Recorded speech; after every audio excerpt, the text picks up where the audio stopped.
Bonjour à tous, j'espère que vous allez bien et bienvenue sur ma chaîne. Aujourd'hui, nous allons voir comment réussir ces descriptions de personnages. Et pour cela, je vais commencer par vous donner un mauvais exemple, tout ce qu'il ne faut pas faire dans une description. Vous êtes prêts? Marc était un homme grand et brun. Il avait des yeux bleus, un nez droit et une bouche fine.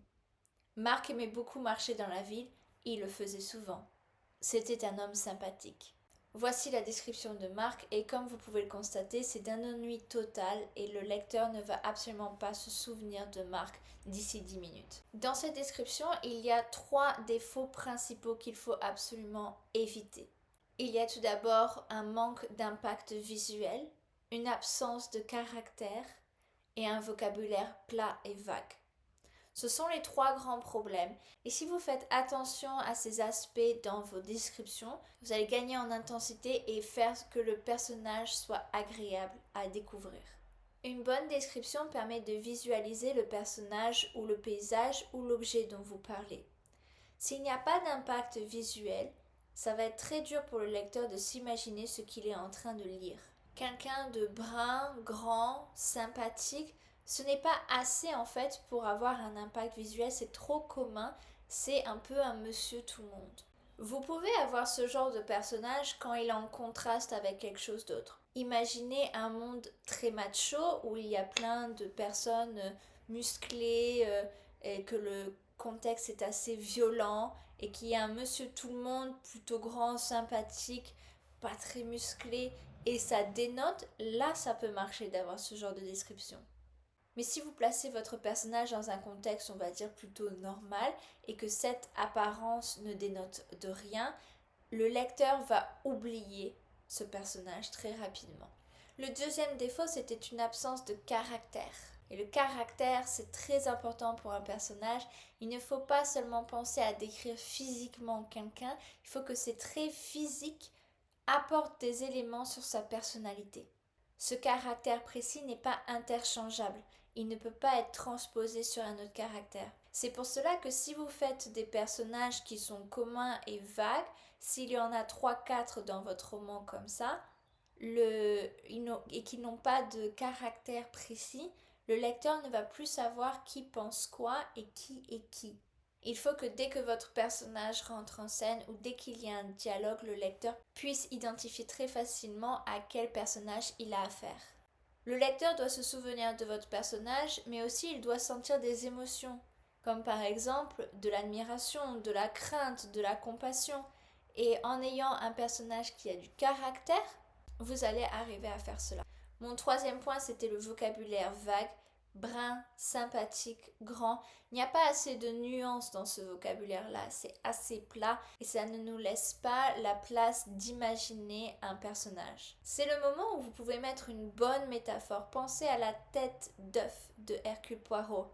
C'est impactant, c'est vif, c'est un peu drôle aussi du coup parce que la tête d'œuf, c'est généralement quelque chose qui n'est pas très positif. Pensez également à sa moustache qui est très... Je crois qu'elle est décrite comme le trésor qu'il avait le plus précieux au monde et qui est hyper bien entretenu. Donc là, ça donne un petit peu de la personnalité. Dans une description, on ne veut pas de monotonie, on veut du dynamisme, on veut de la nuance, on veut de la précision. Dès que vous avez une description qui n'a pas ces 3 défauts-là, vous avez vraiment fait attention d'avoir un impact visuel, d'avoir un caractère, d'avoir un vocabulaire précis. Je vous conseillerais de mettre la description au milieu de l'action. Le roman est une histoire qui se déroule, des actions qui s'enchaînent et il est très difficile de casser le rythme et d'avoir une description d'une page et ensuite de retourner dans l'action. Vous voulez plutôt que l'action et la description se mêlent pour que l'histoire se poursuive. Je vais vous lire une description de mon personnage où la description physique est mêlée à l'action. La jeune femme observait patiemment son mari qui tardait à se réveiller. Elle suivait sous ses cils noirs le contour de sa barbe naissante, l'arête droite de son nez, ses yeux d'un bleu si profond qui la fascinait. Dans son dos, elle pouvait sentir le souffle chaud et humide de Bensky, la gueule tendue vers les dunes rouges et l'horizon.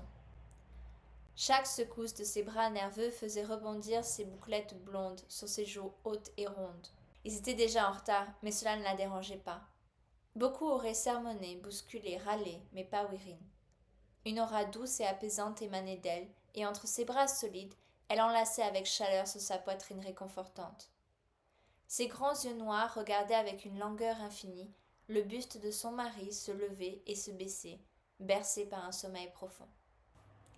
Dans cette description, en fait, pourquoi je l'ai prise, je trouvais qu'elle était intéressante de prendre un personnage pour en décrire un autre déjà. Et ça, c'est quelque chose que vous pouvez utiliser dans votre roman. En plus de ça, la description physique est mêlée à une description de la personnalité. On a déjà une petite idée de comment est Wirin, donc la femme qui regarde son mari, juste par le fait en fait de regarder son mari, comment elle le regarde, et ça c'est décrit avec précision. Le lecteur a déjà un ressenti global sur le personnage et il se fait déjà sa petite idée. Ensuite, la description n'est pas tout le paragraphe. Il y a plusieurs éléments et on continue l'histoire en même temps qu'on décrit ce qui se passe. Vous pouvez utiliser ce procédé dans des actions beaucoup plus vives que moi, bien sûr. Là, c'est une situation un petit peu d'attente. Ils sont en retard, le mari dort, la femme le regarde, mais elle n'est pas fâchée. Vous pouvez le faire dans une scène de bagarre. Vous pouvez le faire dans une scène où il y a beaucoup plus d'action et ça peut marcher totalement. Surtout quand c'est un nouveau personnage. Moi, là, c'est le chapitre 9 et c'est la première fois que je parle de cette femme. J'espère que cette vidéo vous aura plu et qu'elle vous aura aidé dans votre rédaction. N'hésitez pas à mettre un petit pouce bleu et un commentaire et je vous dis à la prochaine.